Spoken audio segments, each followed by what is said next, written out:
Computer. Hi, I am Brigitte Young. Welcome to our inflammation um, lunch and learn.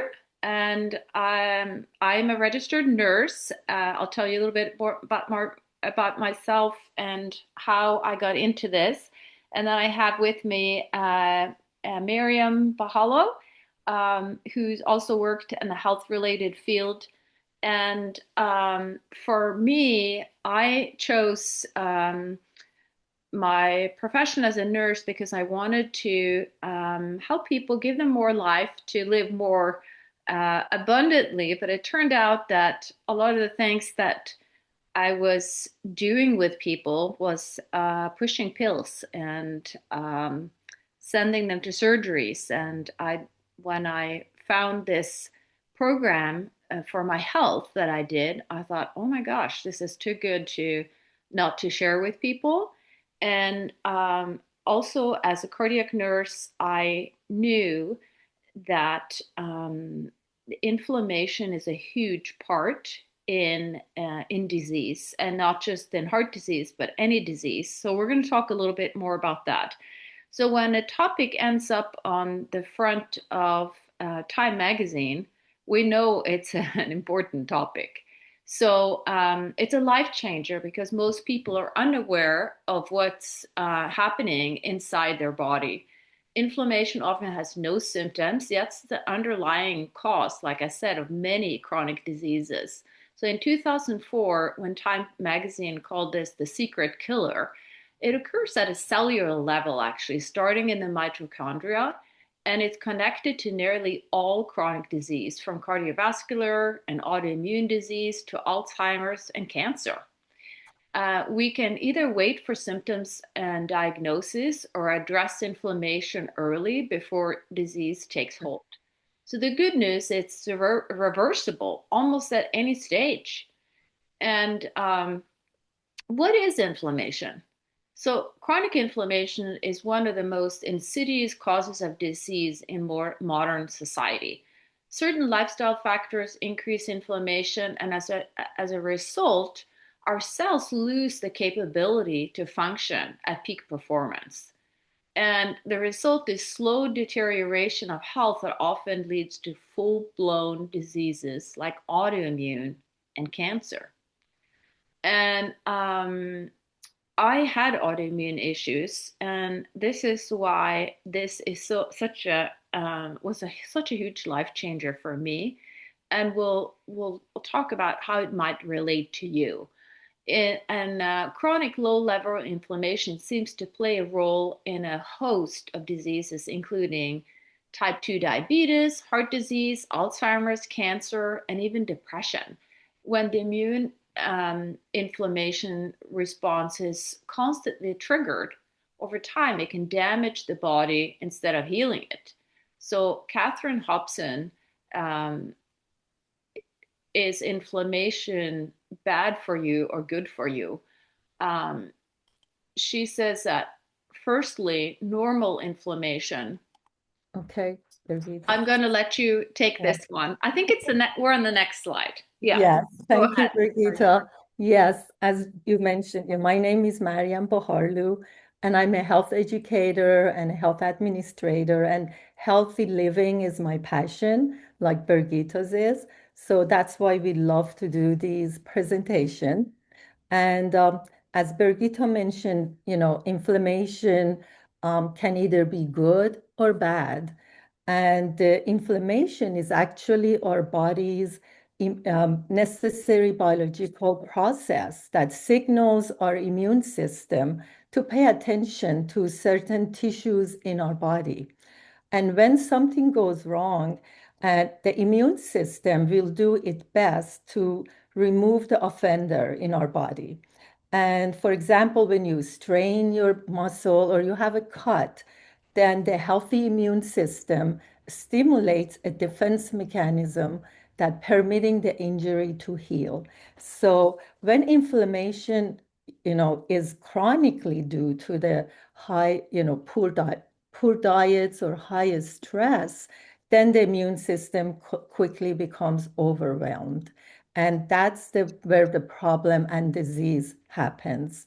For example, the rheumatoid arthritis, it's a painful condition that results from the continuous inflammation of the joints, skin, eyes, lungs, heart, and blood vessel.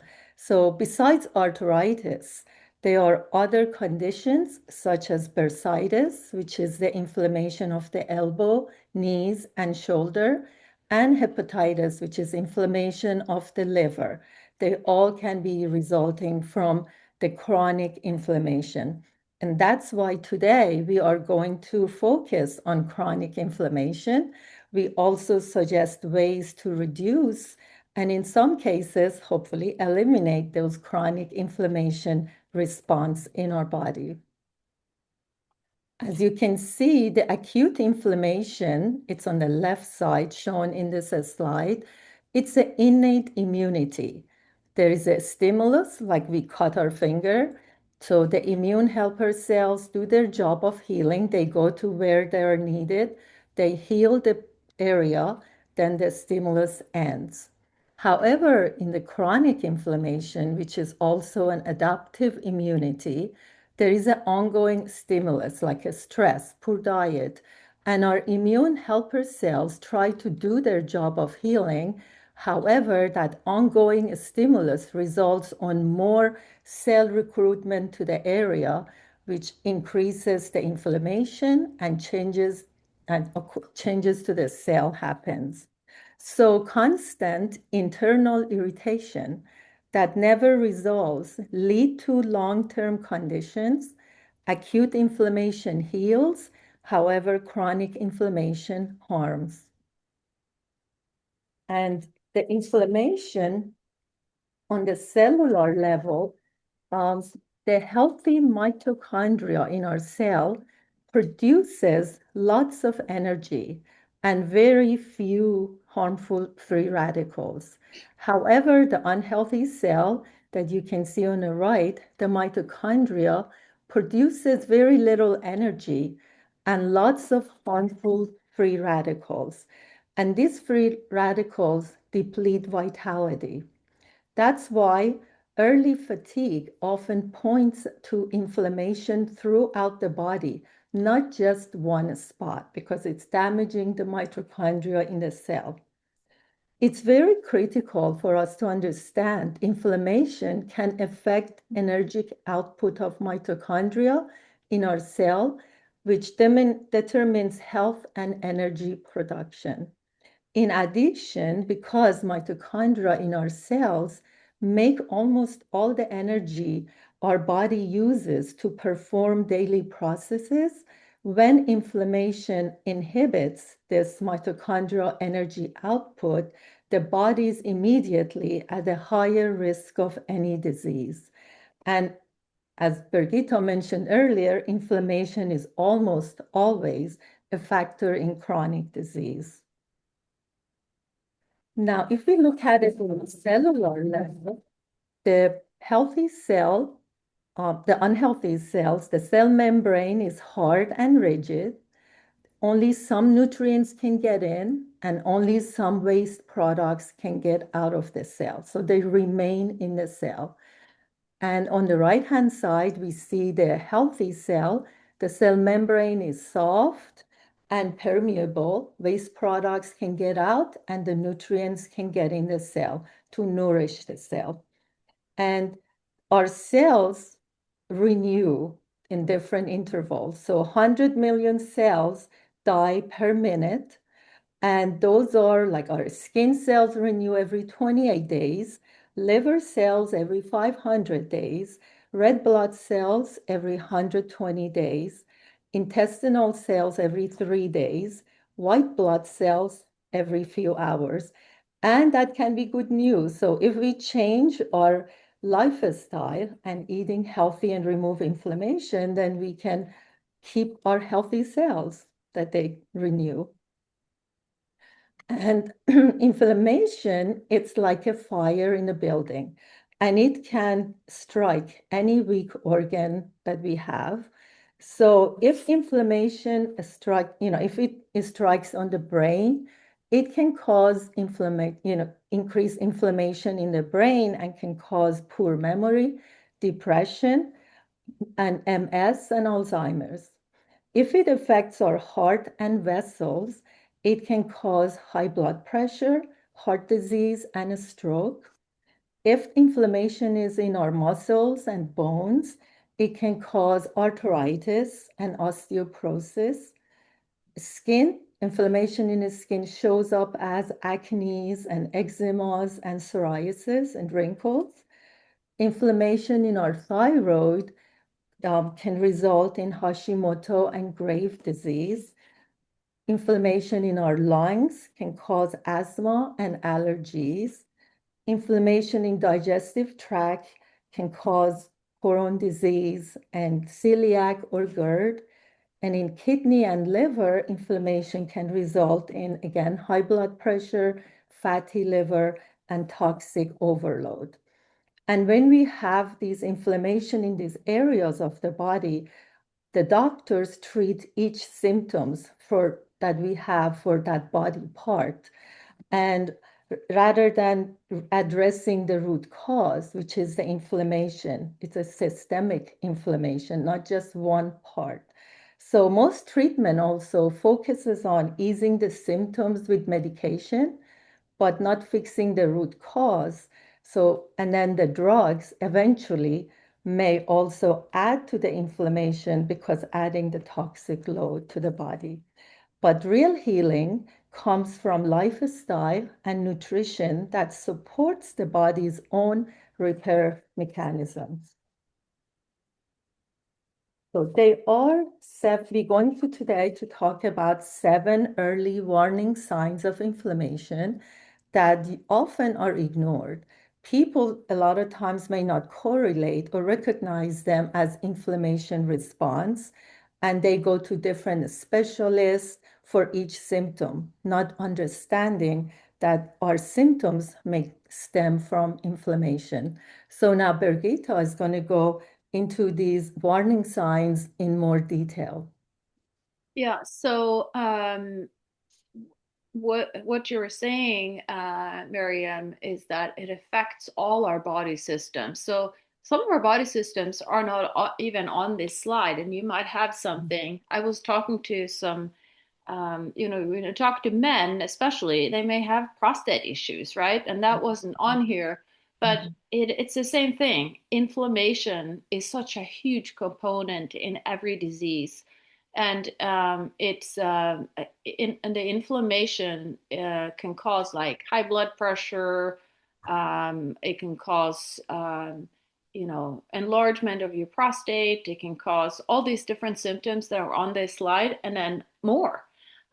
So people often go to different doctors, like Miriam said, and neuroscientist Mary Harrington, director of neuroscience program at Smith College in Massachusetts, she believes that chronic inflammation is directly linked to chronic fatigue.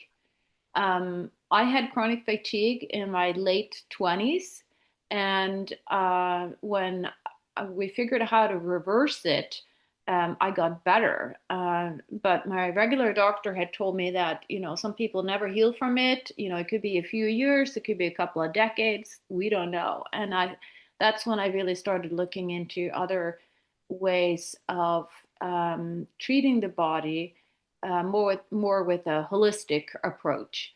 And I did recover. So scientists have discovered a biological connection between the immune system's inflammatory response and activity within the brain and spinal cord. This relationship enables chronic inflammation to interfere with the brain's circadian rhythm, which controls sleep and wake cycles, which is so important for health too.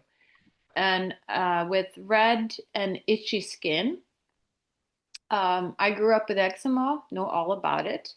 My parents would put hydrocortisone creams on me from I was an infant. And the lotion they put on, that is still what they do today, has petroleum byproducts in it. So my skin just kept, like I was barely getting better with the hydrocortisone, which of course helps because it's an It's an anti-inflammatory, but it's not, it's a medicated anti-inflammatory with steroids. So treating the body as a whole really helps. And I finally got a handle of that too when I got rid of the nasty, petroleum ingredients in my skincare. So skin issues often signal internal inflammation, and it was worsened by toxins, food, and toxic skin products. And healing happens through detoxification and clean inputs. So skin is our largest organ, and trace amounts of what we put on it can be found in our bloodstream within seconds. This is why it is important to use clean products without mineral oil or petroleum byproducts and other toxins. So excess belly fat. When we have excess toxins, they hide in the fat cells around your belly typically. And another way they may appear on skinny people is they may just circulate in your bloodstream and not make you feel good. So, according to researchers at Washington University, the degree of inflammatory responses correlate with the amount of environmental toxins. So that's pretty huge. It does make a difference what we put in and on our bodies. Digestive problems. Yes, I have been there too. In my 40s, that was me. My doctors kept putting me on different medications, and nothing got better. But then I found this program that really changed everything for me. And this is why, just like Miriam said, we're both passionate about health. And I realized that, oh my gosh, if this helps me and my family and my friends, I have to share this. I really do. So chronic bloating or heartburn are not normal. They show inflammation in the gut lining for processed or allergenic foods. So removing on food intolerances. So removing processed or allergenic foods often eliminates symptoms. And that was what happened to me. When I eliminated certain foods, when we eat it every day, you may have a masked reactions of like joint pain or headaches, or you don't even know you have inflammation until you don't have it anymore. And then you see how you feel. So when we take something out for at least 30 days, it gives our body a chance to recover.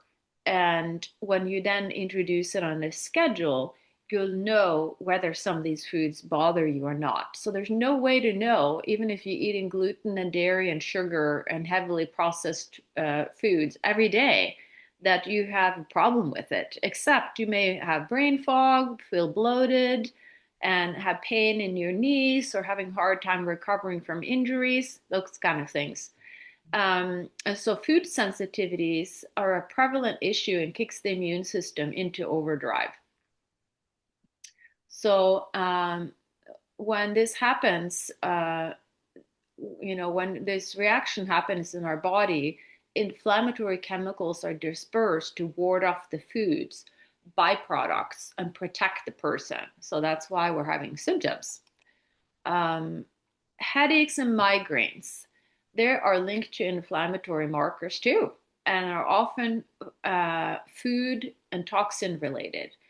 And in a study conducted by the University of Toledo College of Medicine and Life Sciences, researchers found a positive correlation in patients with a migraine diagnosis and inflammatory markers within the body.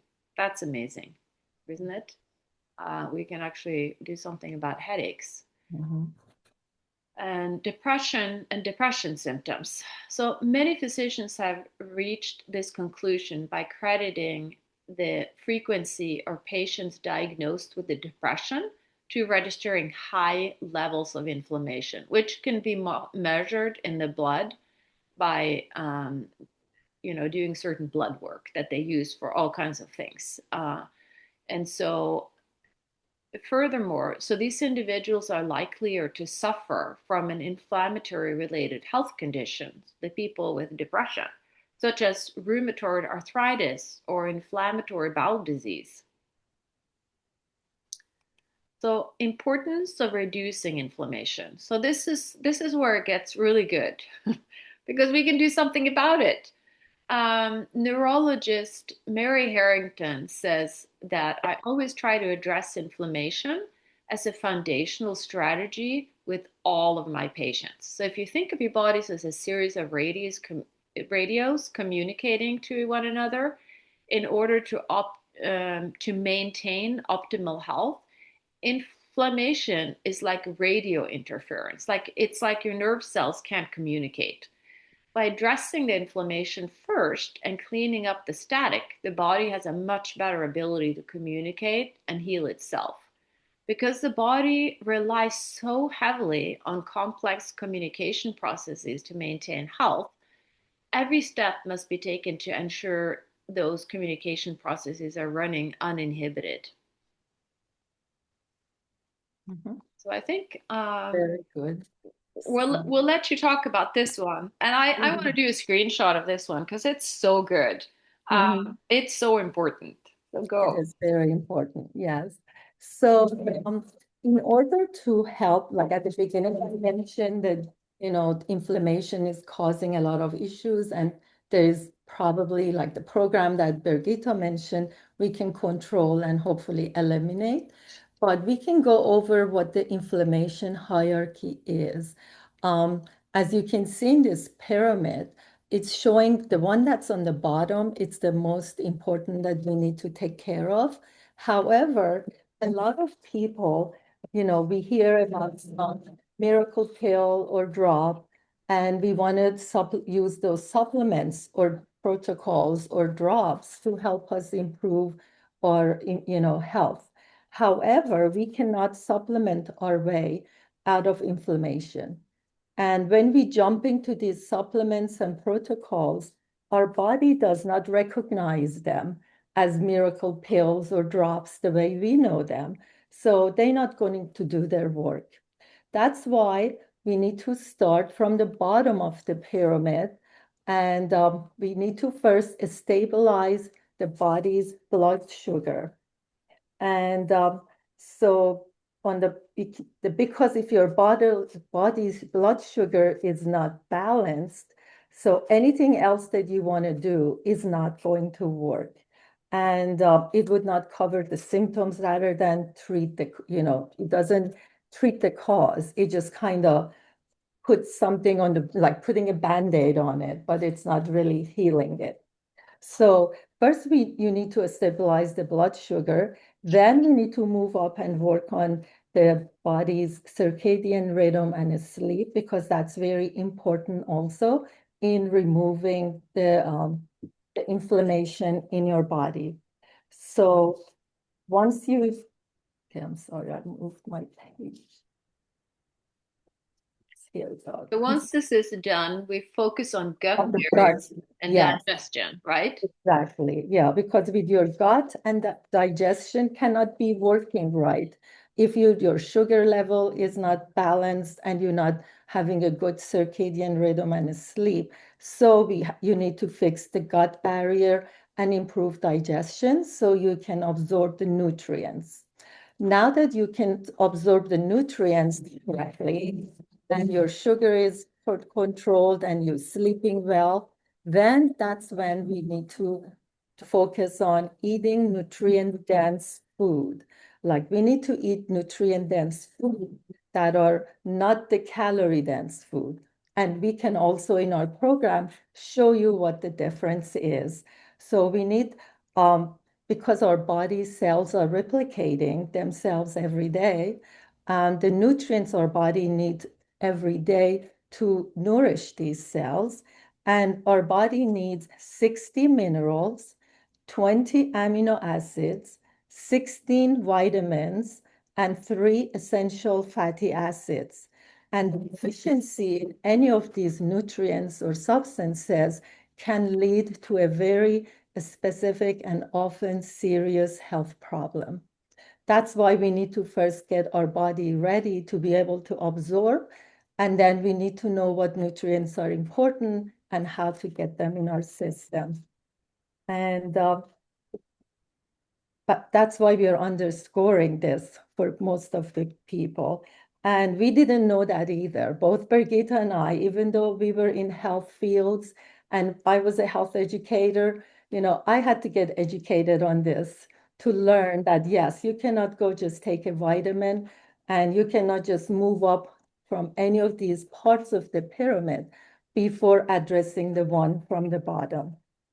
And that's why we want to address it from bottom up.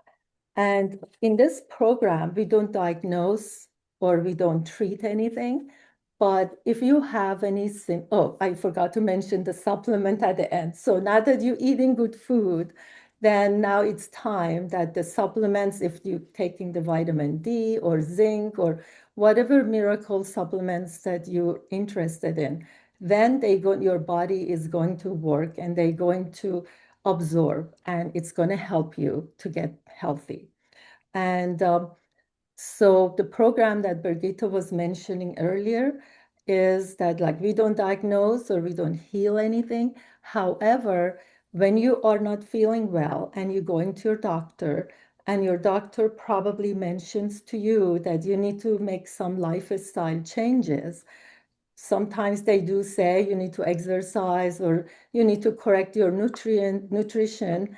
However, they may not tell you exactly what you need to do. That's where we come in. And that's where we would like, the program that we have, it can show you how to fix your body's terrain and how to reduce or remove inflammation from your body. So this part concludes our presentation for inflammation. And we do have, if you're interested to stay, we can go over our program, which we call it 30 Day to Healthy Living. But if you don't have time and you cannot stay, you can contact the person who invited you to this. And also they will give you the information for our next trainings for the 30 Day Healthy Living. So Yeah. so that the people Thank who are saying you can do the 30 day for us. Do you Awesome. want to?